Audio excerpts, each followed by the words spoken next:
trying to make sure that we recognize our leaders.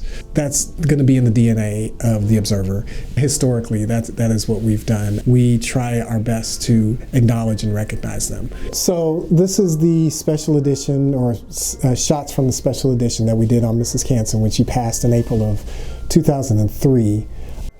A burning desire to see justice and equality for African Americans and for all people of color was the impetus that forged a small-town girl from Oklahoma named VIRNA Mae Dobson Canson to become one of the most distinguished civil rights leaders on the West Coast during the turbulent 1960s and 1970s.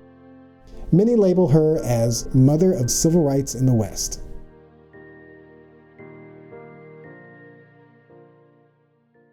Mother of Civil Rights, Mrs. VIRNA Canson. Yeah, in the West. She was an icon for us. VIRNA was the mother of the Civil Rights Movement in the West Coast, it's no question. Because I didn't care who you were, how big you were, how small you were even with her. This is one of the magazines or booklets that I have. Black women makers of history, a portrait, and VIRNA Canson's right here at the top. The article showing VIRNA Canson as the regional director, and it said that she was a black heroine freedom fighter. She was a tough-minded, no-nonsense type. She spent a number of years in dealing in power with people who wield power, mixing charm and brilliance of mind in her work. She has generated enthusiasm and support even in people who were avowed bigots before meeting her.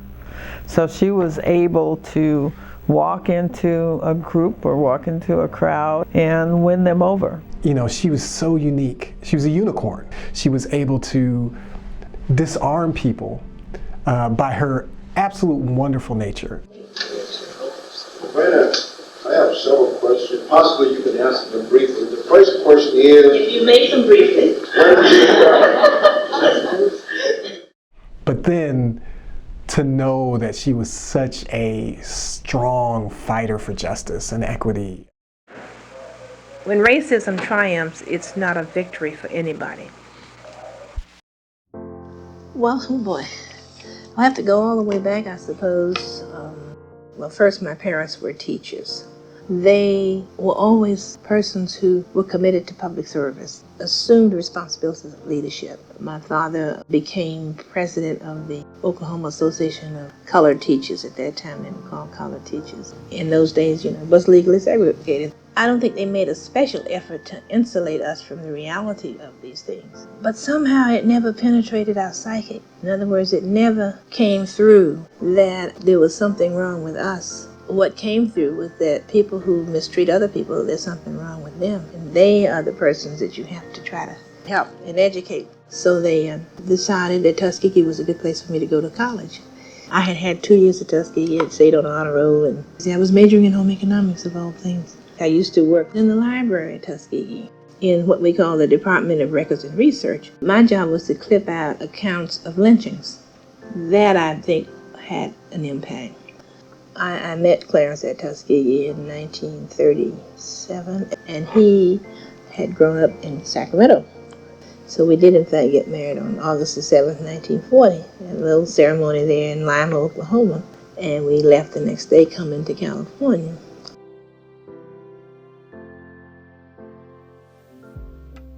When she arrived in Sacramento, Mrs. Canson said she was appalled at the institution of racism that existed in the capital city. It was a cultural shock for me. I didn't see any symbols for black people. There were no teachers. There were no policemen.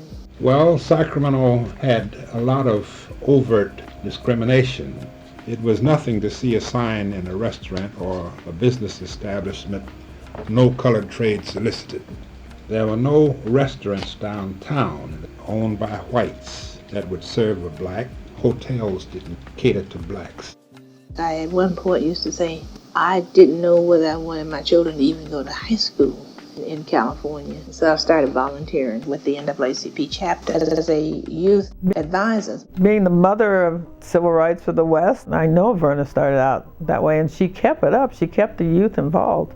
and encouraged us, and she always included youth in everything that she did. So one thing led to another. I moved into the credit union, managed the credit union for almost 13 years. When I took it, the assets were about $39,000. When I left, it was almost $400,000. To build the assets of it by more than 10 times, that's something very significant. She recognized the importance of economic empowerment as being a pathway to freedom. And in fact, she helped some of our young people get their first account. In the South, there's a different type of a fight for the NAACP, right?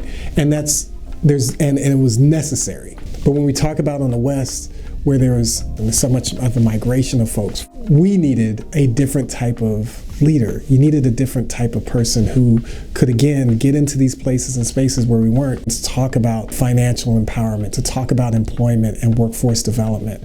I did work in trying to help blacks get employed. Safeway hired the first black. The John Bruner Company hired the first black. Campbell Soup Company, which was anti-union, we hired the first black. Some things just need a woman's touch.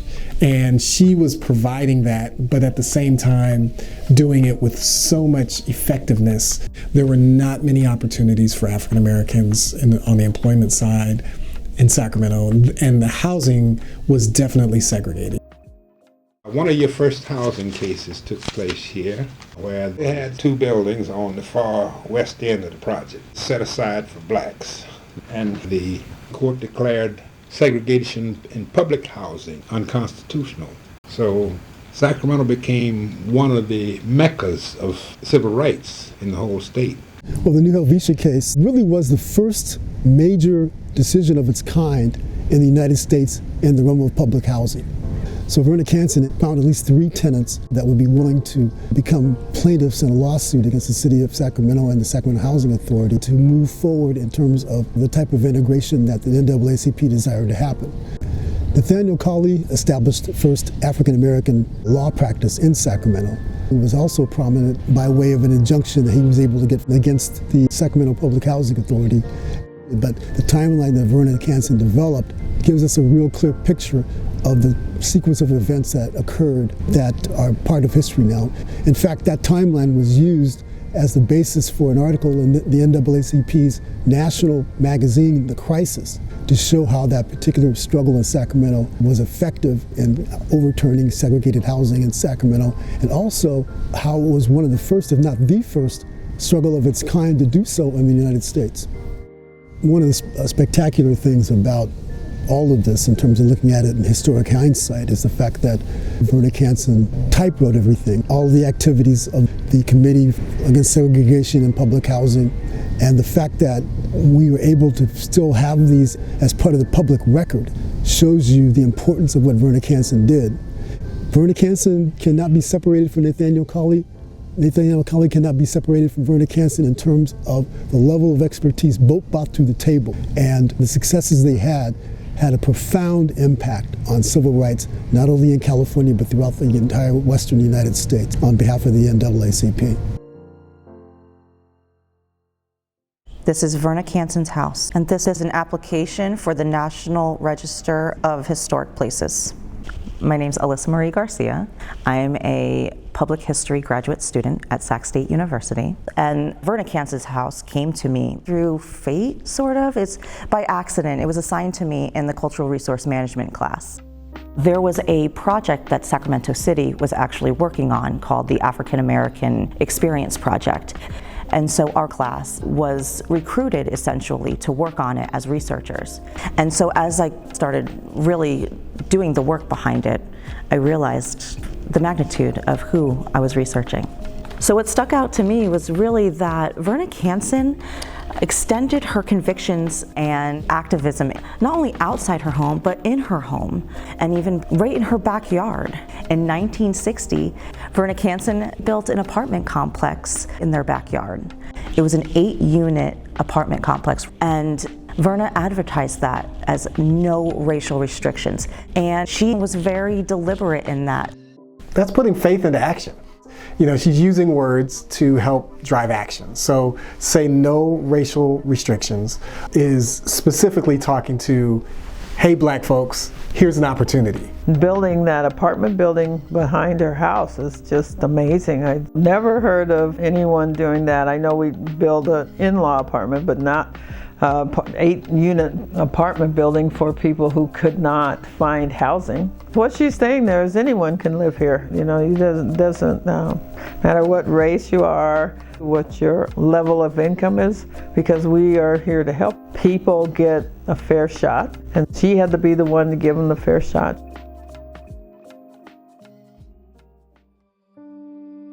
Mrs. Canson later worked for the regional office of the NAACP, directing the legislative efforts for the powerful association. During that time, she became California's most influential civil rights leader. So that I then went to work, and the first thing was to save the fair housing law. The governor has campaigned that his first act would be to eliminate the rampant fair housing law. Do you still believe in the right to discriminate in the sale of houses? I happen to believe very deeply that the right of the individual to the control and disposition of his own property is one of the very bases of individual freedom. She was right there with Reagan, making sure that the Fair Housing Act was handled correctly, and I don't think he was listening, but she kept going to him, going to his staff. And we worked very hard to get Reagan to agree to go around in the communities and listen to the people and back away somewhat on his rabid, opposition to the law. And we won it. The people who hold the highest office in this state have no real concern about the problems that we face. Every statement about fair housing psychologically says you're no damn good, you're no damn good. Something has to give way, and maybe personal property has to, I don't know. Governor, earlier this year you came out for repeal of California's open housing law, but now you've reversed it. Why? I must say, in the climate of today and since these meetings, I have changed my mind only to the extent that I would prefer now to modify and make the necessary changes within the framework of the existing legislation. Many times, VIRNA got people to reverse their stance on things because she had done the research. VIRNA knew everybody that was anybody. And you got to know who the players are and what their politics are. And she knew that. When VIRNA backed a bill, you could almost rest assured it's going to pass. In 1974, she succeeded the late Leonard H. Carter as the West Coast Regional Director for the NAACP. As director, she became a tireless campaigner for the rights of all the western United States, including Alaska and Hawaii. Ms. Canson, as West Coast Regional Director of the NAACP, is it your perception that racism is on the rise again in our society? I think racism certainly is on the rise, or let me put it this way, the absence of the moral thrust that we witnessed, say, during the Kennedy years and the Johnson years, there's not that force there to offset what may be a latent kind of condition in this country. VIRNA Canson's ability to be this moral compass, right? She spoke on that video very clearly about the absence of it, particularly at a time, late 70s, early 80s, the emergence and challenges for affirmative action, equal opportunity. The capitulation of the city structure and the community itself to racism, that one perhaps is the more serious one, because it does in fact impact on each and every citizen. When racism triumphs, it's not a victory for anybody. The challenge for this nation, and she articulated it, is like how Dr. King talked about white silence and the absence of those that are in places and spaces where we are not, to be able to speak up on behalf of what is morally correct. And there's the absence of that kind of moral thrust, that kind of carrying, to some degree, sympathy, other degrees, understanding. The mask is off.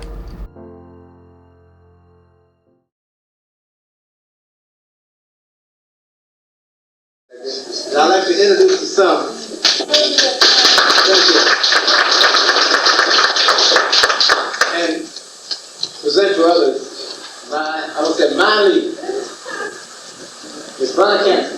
Let's give Verna a hand. She's got. Come on up, Verna. What the kinds of changes we want to see internally or externally, the discussion can start right at your brain's level, or it can start at this level, and then put it in the pipeline and send it on up. Verna was a strong leader. She kept her branches in tight. And that's a good title for her, the mother of the civil rights movement in the West, because she was known from Pocatello, Idaho, to wherever. We have now 5 area conferences, 5 state conferences. California is one, Arizona is one, Alaska, Japan, and Hawaii. Where we have small constituencies, we combine the states, Nevada, Utah, and Idaho, Oregon, and Washington. Verna didn't run around with a flag waving. She just did it. If it needed to be done, she did it. VIRNA CANSON was one of the founders of ACSO, and so this is Afro-Academic, Cultural, Technological, and Scientific Olympics.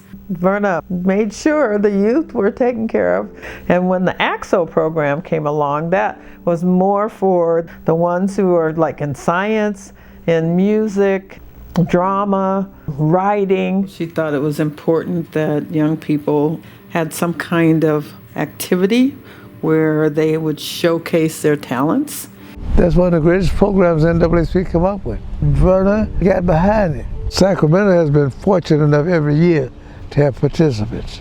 And you got some of the brightest minds in that ACSO program you ever want to meet. Yeah, that's her preserving the archives of the NAACP history. Extremely important. She had the foresight to be able to put in place something that is going to live long past her. Capturing these artifacts of, the civil rights movement in the West Coast. It is preserving our history, recognizing that it is something that is going to be critical for future generations to find and have access to. That's an amazing accomplishment when you add that to the list of other things that she worked on.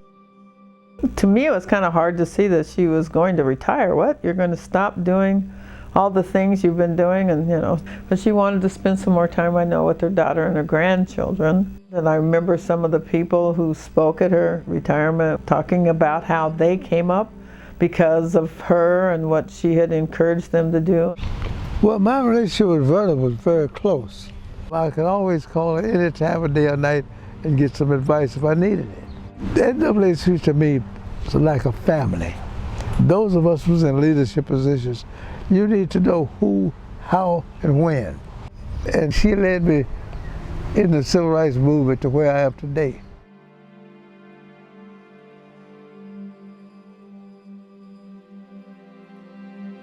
Over the years, I've always had my video camera taking photos of our youth with adults. So I have lots of tapes of the young people participating in events like voter registration, voter education.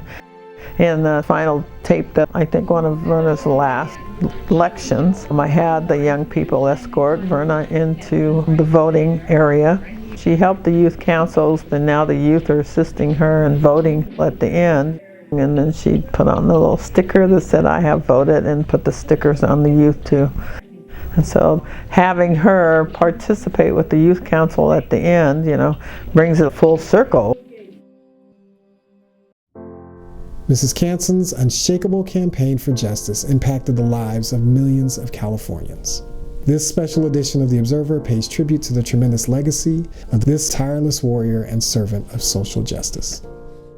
Mrs. Canson's connection to The Observer started as early as the publication that we had in 1963, naming her the 1962 Woman of the Year, a piece that my own mother wrote. There was no question about us doing a special edition. No doubt that we were going to kind of pull her history together. It's for reasons like today, 20 years later, talking about the legacy of this person, where you don't have a lot of access to their history. Her story is told through the pages of The Observer from our inception to her passing. It was a great relationship, and it's why she was just so special to us.